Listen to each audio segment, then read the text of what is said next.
नमस्कार दोस्तों, welcome to study point. दोस्तों आज हमारा प्रैक्टिस सेट का 19वां वीडियो है और उसमें जो है आपको इंपॉर्टेंट प्रश्न मिलने वाले हैं। दोस्तों वीडियो में सारे प्रश्न जो है काफ़ी इंपॉर्टेंट है एग्जाम के लिए, तो इसलिए वीडियो को अंत तक देखिएगा। अगर आप इस वीडियो को पीडीएफ डाउनलोड करना चाहते हैं तो डिस्क्रिप्शन में आपको टेलीग्राम लिंक मिल जाएगा और वहाँ से आप जो है पीडीएफ डाउनलोड कर पाएंगे।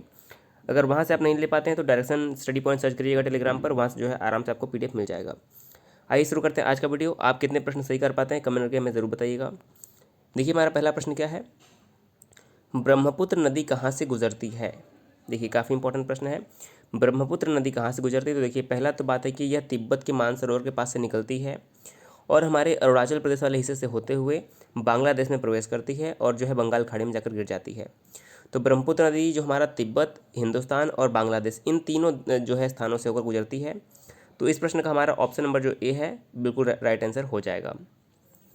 दूसरा प्रश्न देखिएगा, स्वतंत्रता संग्राम के दौरान नागरिक अवज्ञा आंदोलन किसके साथ शुरू हुआ।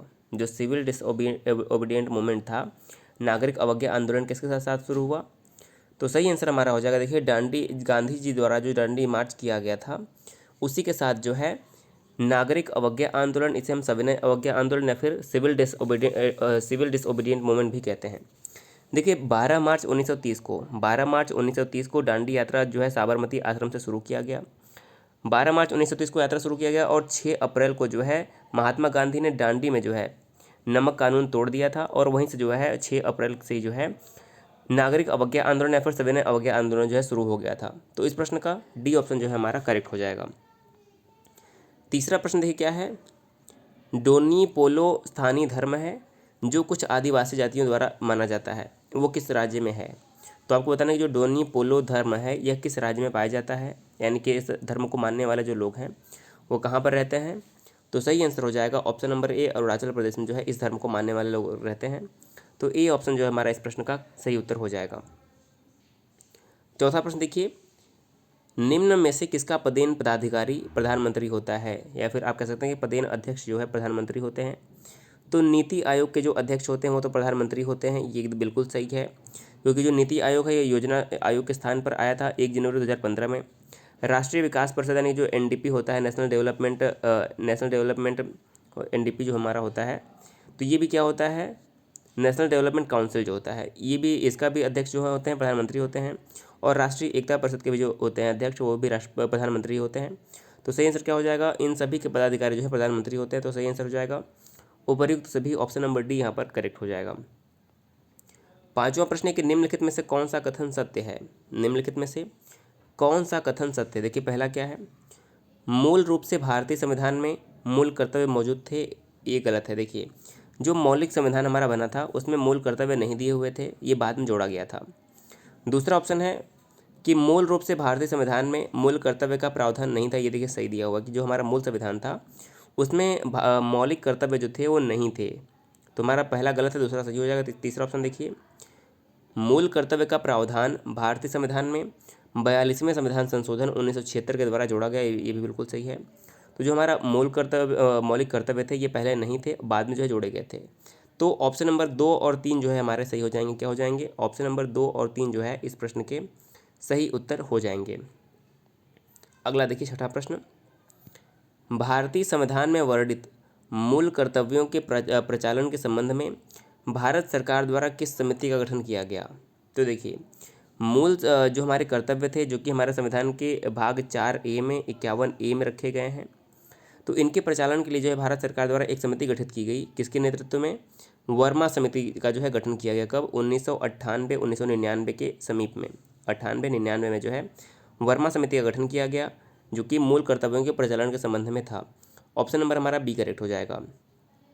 अगला देखिएगा सातवां प्रश्न, निम्नलिखित में से नीति निर्देशक तत्वों में शामिल नहीं है। 4 ऑप्शन दिए हुए हैं, आपको पहचानना है तो कौन सा जो है नीति निर्देशक तत्वों में शामिल नहीं है। देखिए पहला ऑप्शन क्या है, राष्ट्रीय महत्व के स्मारकों, स्थानों और वस्तुओं का संरक्षण। आपको बताना है कौन सा इसमें से हमारे राज्य के नीति निर्देशक तत्वों में शामिल नहीं है। तो देखिए राष्ट्रीय महत्व के स्मारकों, स्थानों और वस्तुओं का संरक्षण जो है नीति निर्देशक तत्वों में शामिल है। दूसरा है कि मद्य निषेध हेतु प्रयास, ये भी है डीपीएसपी में। अंतर्राष्ट्रीय शांति एवं सुरक्षा में अभिवृद्धि जो है ये भी हमारे नीति निर्देशक तत्वों में शामिल है। चौथा ऑप्शन क्या है, संविधान, राष्ट्रध्वज और राष्ट्रगान के आदर से संबंधित उपबंध।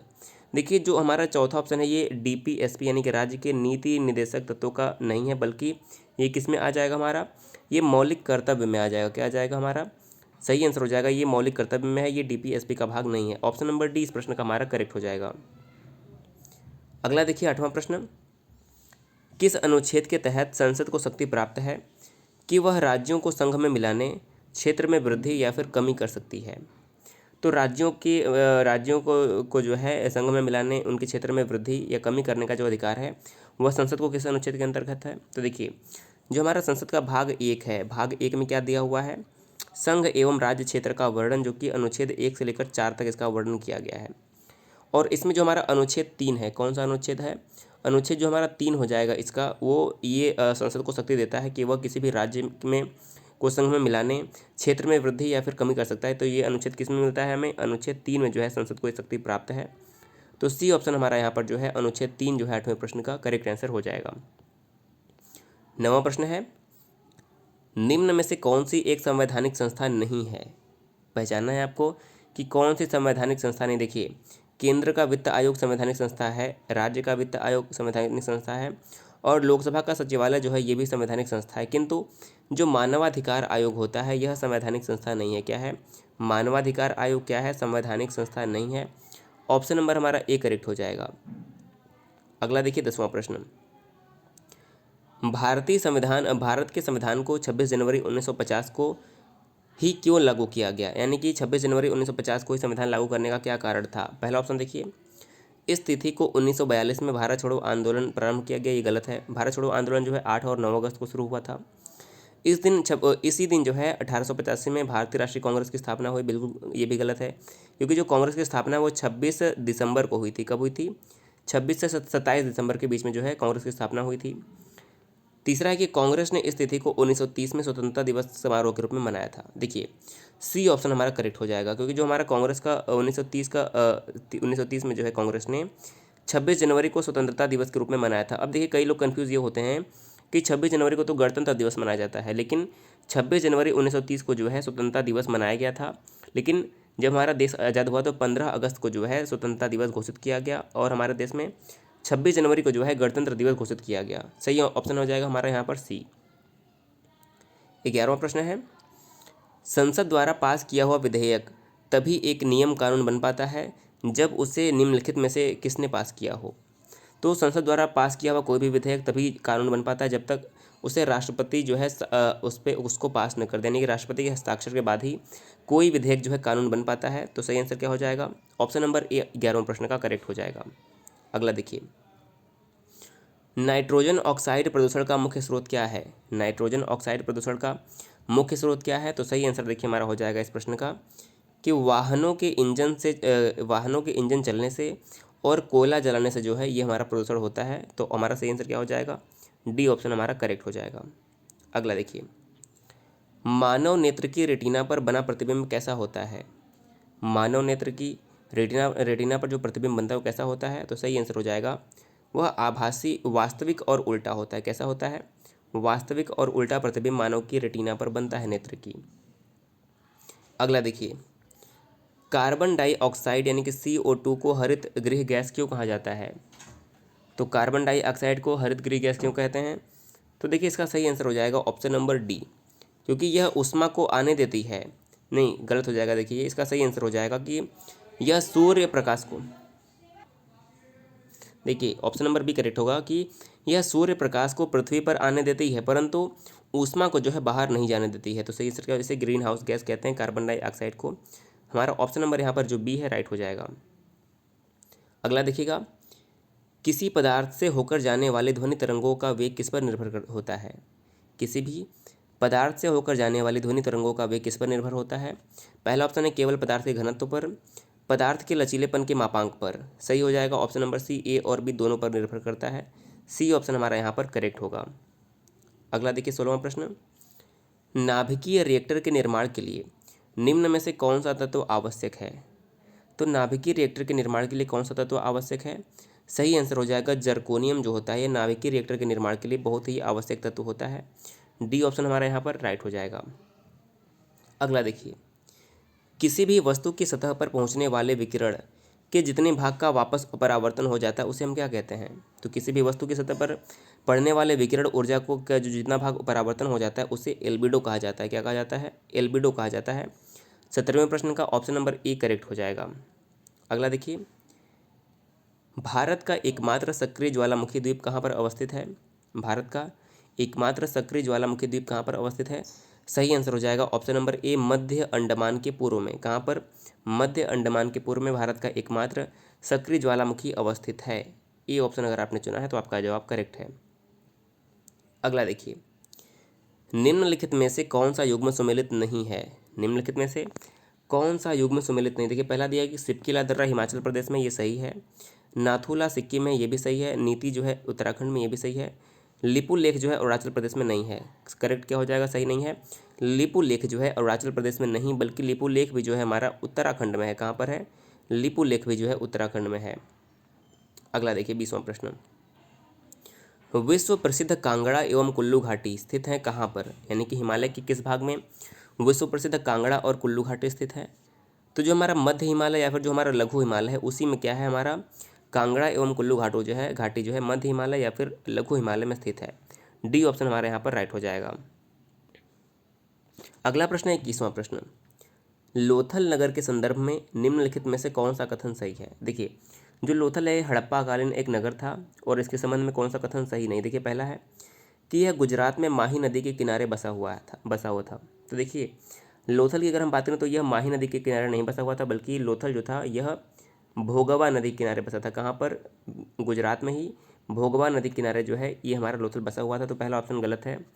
यह एक बंदरगाह था, ये सही है। इस नगर में एक भंडार गृह भी था, ये भी सही है। यहाँ से एक इमारत मिली है जहाँ मनके बनाने का काम होता था। बाकी सारे सही है। ऑप्शन नंबर जो हमारा ए है वो असत्य है, यानी कि ए ऑप्शन जो है गलत है, क्योंकि जो हमारा लोथल था किस नदी किनारे था? भोगवा नदी किनारे। सभी हड़प्पाकालीन नगरों के जो नदी के किनारे बसे हुए थे उनके नाम आपको याद होने चाहिए। अगला देखिए कि माउंट बेटन योजना किसका आधार बनी? तो देखिए, जो माउंट बेटन योजना थी यह देश के विभाजन का आधार बनी। किस विभाजन का? देश के विभाजन का आधार बनी। और 14 अगस्त को पाकिस्तान को आज़ाद किया, एक नया देश बना दिया गया। और 15 अगस्त को जो है भारत को जो है स्वतंत्र किया गया। तो ये दोनों जो थे स्वतंत्र भारत के दो हमारे जो है अलग अलग राष्ट्र बन गए थे। अगला देखिए 23वां प्रश्न, निम्न में से किन शासकों ने पश्चिमोत्तर भारत में सर्वाधिक संख्या में तांबे के सिक्कों को जारी किया? तो किन शासकों ने पश्चिमोत्तर भारत में सर्वाधिक संख्या में तांबे के सिक्कों को जारी किया? तो इस प्रश्न का हमारा सही आंसर हो जाएगा ऑप्शन नंबर डी, कुषाण। देखिए, जो कुषाण शासक थे इनका प्रमुख क्षेत्र क्या था? जम्मू कश्मीर वाला जो क्षेत्र था यहाँ पर प्रमुख रूप से जो कुषाण वंश के शासक रहते थे। तो यहीं पर जो है इन्होंने तांबे के अधिकांश जो है सिक्के चलवाए थे। कुषाण वंश के सबसे प्रसिद्ध राजा कौन थे? तो कुषाण वंश के शासक थे कनिष्क, और इन्हीं के शासनकाल में है जम्मू कश्मीर के कुंडल वन में जो है हमारी कौन सी चौथी बौद्ध संगीति आयोजित की गई थी? कनिष्क के शासनकाल में ही चौथी बौद्ध संगीति जम्मू कश्मीर के कुंडल वन में आयोजित की गई थी। ये बात कई बार प्रश्न पूछा गया है पहली शताब्दी में। अगला प्रश्न है कि पुरंदर की संधि निम्नलिखित में से किसके बीच हुई थी? पुरंदर की संधि निम्नलिखित में से किसके बीच हुई थी? तो सही आंसर हो जाएगा ऑप्शन नंबर बी, जयसिंह और शिवाजी के बीच में जो है पुरंदर की संधि हुई थी। किसके बीच में? सवाई जयसिंह और शिवाजी के बीच में पुरंदर की संधि जो है हुई थी। ऑप्शन नंबर बी इस प्रश्न का करेक्ट हो जाएगा।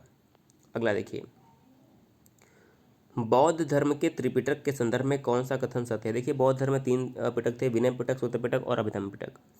विनय पिटक का संबंध दर्शन से था, देखिए ये हमारा जो है गलत है। और अभिधम्म पिटक का जो है वो नियमों का संग्रह था, ये भी गलत है। केवल हमारा जो सही दिया हुआ कि जो सूत्र पिटक था इसका संबंध बुद्ध की शिक्षाओं से था। सही आंसर क्या हो जाएगा? जो सूत्र पिटक था इसका संबंध बुद्ध की क्या था? बुद्ध की शिक्षाओं से था। तो देखिए, जो सूत्र पिटक था, सूत्र पिटक में बुद्ध की शिक्षाएं थी, देखिए शिरानिक शिक्षाएं थी। ऑप्शन नंबर जो हमारा 2 यहाँ पर है, 2 बिल्कुल राइट आंसर हो जाएगा इस प्रश्न का। अगला देखिए, विश्व प्रसिद्ध कांगड़ा एवं कुल्लू घाटी कहाँ पर स्थित है? देखिए, ऐसा प्रश्न पीछे भी आया था, तो ये लगता है रिपीट हो गया है। तो जो विश्व प्रसिद्ध कांगड़ा एवं कुल्लू घाटियाँ हैं यह मध्य हिमालय या फिर लघु हिमालय में स्थित हैं। इस प्रश्न का जो हमारा डी ऑप्शन है बिल्कुल करेक्ट होगा। अगला प्रश्न है कि वर्ष 1939 में कांग्रेस को छोड़ने के पश्चात सुभाष चंद्र बोस ने किस दल की स्थापना की थी? तो देखिए, 1939 में कांग्रेस को छोड़ने के बाद जो सुभाष चंद्र बोस थे इन्होंने फॉरवर्ड ब्लॉक नामक संस्था की स्थापना की थी। किसकी? Forward block. हमारा यहाँ पर डी ऑप्शन जो है करेक्ट हो जाएगा।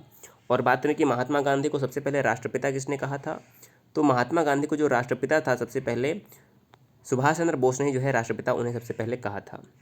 अगला प्रश्न देखिए 28वां प्रश्न, निम्नलिखित में से किसका स्थगन गांधी इरविन समझौते में किया जाना प्रस्तावित था। देखिए 6 अप्रैल 1930 को नमक कानून तोड़ने के बाद ही जो है दांडी में सविनय अवज्ञा आंदोलन शुरू किया गया था। और जो गांधी इरविन प्रस्ताव जो गांधी इरविन समझौता हुआ था, इसमें सविनय अवज्ञा आंदोलन को स्थगित किया जाना ही प्रस्तावित था। तो सही आंसर क्या हो जाएगा? गांधी इरविन समझौता कब हुआ था? 1931 में हुआ था। और इसी के बाद जो है महात्मा गांधी दूसरे गोलमेज सम्मेलन में भाग लेने के लिए भी गए थे, जो कि असफल हो गया था। ये बात आपको याद रखनी है।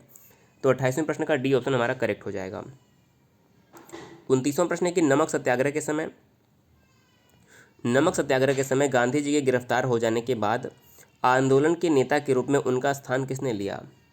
तो नमक सत्याग्रह के समय जब महात्मा गांधी को गिरफ्तार कर लिया गया, तो अब्बास तैयब जी ने जो है इस आंदोलन के नेता के तौर पर जो है स्थान लिया महात्मा गांधी का। तो अब्बास तैयब जी जो है इस प्रश्न का ऑप्शन नंबर ए हमारा करेक्ट हो जाएगा।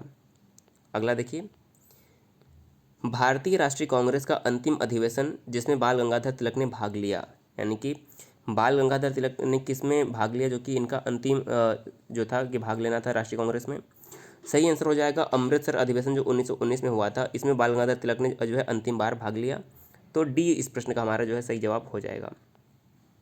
अगला देखिए, भारत के संविधान में पंचायतें तथा नगर पालिकाओं से संबंध 73वें और 74वें संवैधानिक संशोधन का जब हुए, तब उस समय भारत के प्रधानमंत्री कौन थे। तो देखिए जब भी हमारे संशोधन हुए थे तो मुख्य रूप से 1992 और 93 के बीच में हुए थे। कब हुए थे? 1992-93 के बीच में। और इस समय हमारे देश के जो प्रधानमंत्री थे वो थे पीवी नरसिम्हा राव। क्या नाम हो जाएगा?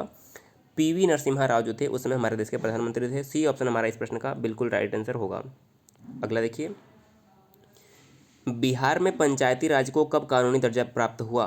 बिहार में पंचायती राज को कानूनी दर्जा कब प्राप्त हुआ, तो सही आंसर हो जाएगा ऑप्शन नंबर ए 17 फरवरी 1962 को बिहार को जो है पंचायती राज का जो है इस कानूनी दर्जा दे दिया गया। बात करें कि सबसे पहले पंचायती राज कहाँ पर लागू हुआ, तो 2 अक्टूबर 1959 को जो है राजस्थान के नागौर जिले में, कहाँ पर? राजस्थान के नागौर जिले में जो है सबसे पहले पंचायती राज व्यवस्था लागू हुआ था।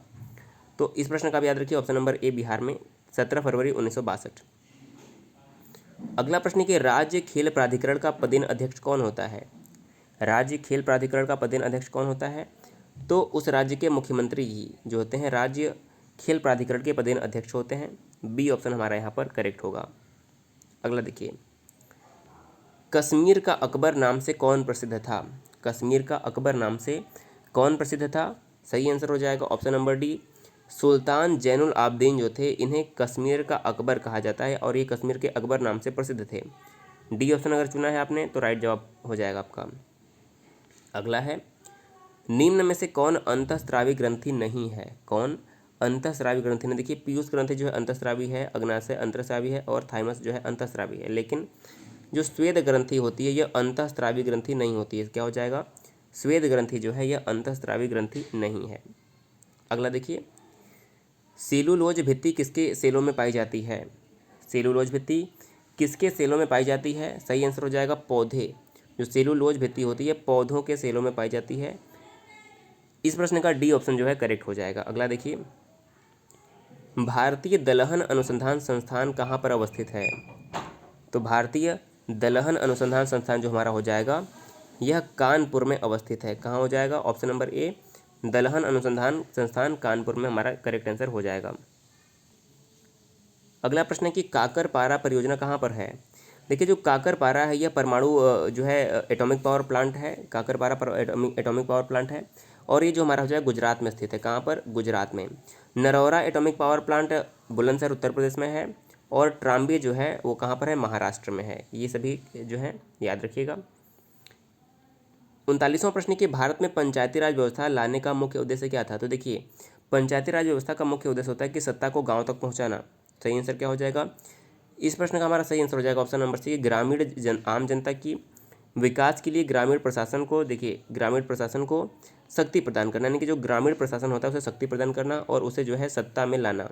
तो इसका प्रमुख होता है सत्ता को जो है गाँव तक पहुँचाना पंचायती राज का उद्देश्य होता है। और हमारा आज का देखिए अंतिम प्रश्न क्या है, जैन संप्रदाय में प्रथम विभाजन के समय श्वेतांबर संप्रदाय के संस्थापक कौन थे।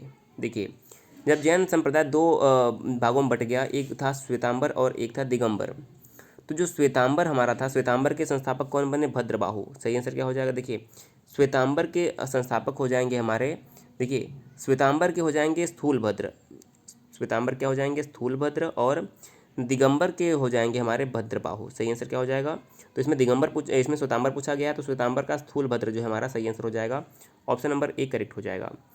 तो देखिए इसमें कुल मिलाकर 40 प्रश्न थे, आपने कितने प्रश्न सही किए हमें ज़रूर बताइएगा। वीडियो पसंद आता है वीडियो को जरूर शेयर कर दीजिएगा। अगर आप चैनल में पहली बार आए हैं तो सब्सक्राइब करके बेल आइकन को जरूर दबा दीजिएगा, जिससे आने वाले वीडियो की नोटिफिकेशन जो है आपको मिलती रहेगी। वीडियो देखने के लिए बहुत बहुत धन्यवाद।